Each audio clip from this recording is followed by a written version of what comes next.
Units are off.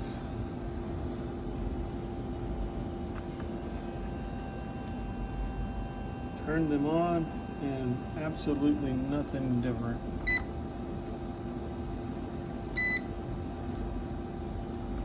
This one reads 2P2 with 121 volt, 2P1 with 120 volt, but cannot get no power coming out of them.